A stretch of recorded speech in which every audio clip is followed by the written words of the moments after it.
Hey guys, wanted to share a quick update on my filtration that I made here. So again, this is a 4,000 gallon koi pond. I have an overview video that I uploaded a couple weeks ago. So in that video, you may have noticed that I have a second circuit coming from the skimmer here. Comes all the way here into my filter room through the leaf basket, and that's a Pariah PB 23000 model pump. So these are rated up to about 4,500 gallons an hour or so at the highest wattage. And as you can see, I have it run at the highest wattage with 140 watts. This pump goes into my second filter circuit here, which is a 55 gallon moving bed filter. So it has 3 outlets, right? So one here, one over here, and one over here on the side. And all 3 of these feed underground into underwater returns. So typically, if you read online, these filters are kind of rated to flow about 2,000 to 2,500 gallons per hour.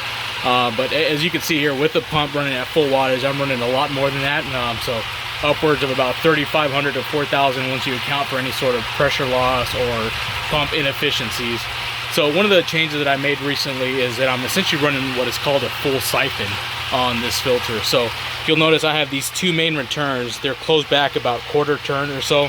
And so what that does is that allows, you know, the actual returns themselves to be fully submerged underwater at full siphon at all times. So that means they're not gathering any air or any gurgling whatsoever. So when you're running pipe at full siphon, or in other words full gravity, they can flow a lot more than what your standard return or something like this, where it's gurgling, you know, getting air and bubbles in there mixed with it, and the turbulence reduces the flow rate a lot. So this is what I would consider my I guess your backup or emergency drain. These 2 here are the main siphons, or the ones that are handling the bulk of the water flow. You can see this one here is completely open, so it's not closed at all. And you'll see right now it's handling a little bit of overflow, so a little bit of small water is trickling in there. Most of the water is coming out of here. So I'm going to shut this off and show you what that looks like real quick.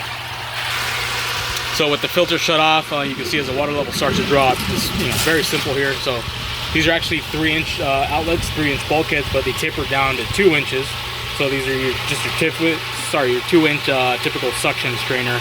On here, for what I consider my emergency or backup drain, I simply have an upturned elbow and this guy here. So you see, if you look at the level, the top of it's pretty much right around the rim of the filter. So in the case of emergency or as a backup drain, you know, the idea is that this is going to handle any water that these 2 drains here cannot. So again, because I have these turned down slightly, what's happening is they're not able to handle 100% of the pump's flow. And the reason I do that is to be able to purge all of that air out of those bubbles. And so doing that, you're essentially running a little bit less than full capacity. And so that's where this third emergency or backup drain comes in, is needed. Right, so you'll see these in a lot of reef setups. You know, typically your Herbie or your bean animal type overflow for reef aquariums. And so I'll show you right now what happens. So I'm going to turn this back on, and you'll see this water level is going to quickly rise, and it's going to go a lot higher. It's going to pretty much get to the very top of this rim here. And it's going to use this emergency backup drain until these guys can purge all the air out and go back to full siphon operation. And then the water level will slowly come back down, and it'll stabilize about where you saw it running, which is a small amount of spillover going into that. So walk over here, we'll turn this thing back on here. We'll give it a couple seconds to fill up. Alright, here comes the water starting to come back up, and again you'll see the water's quickly going to go past these 2 drains. And so because they're closed back a little bit, they're not going to be able to handle all the flow at startup. So the water level is going to go up pretty high past this, and we'll just watch it. And this one's going to burp. It's going to start to gurgle until it purges all that air out, and then everything else will start to drop and stabilize.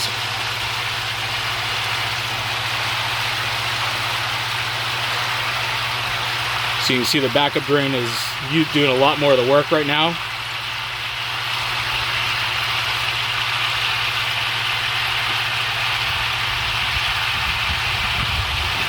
And they just heard it gurgle right there and spit all that air out, and now the water level is going to start to come down a little bit.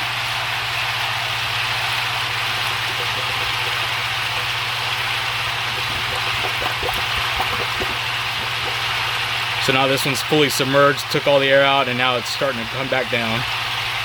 These guys have now purged whatever air out was in there and are starting handling the bulk of the flow again.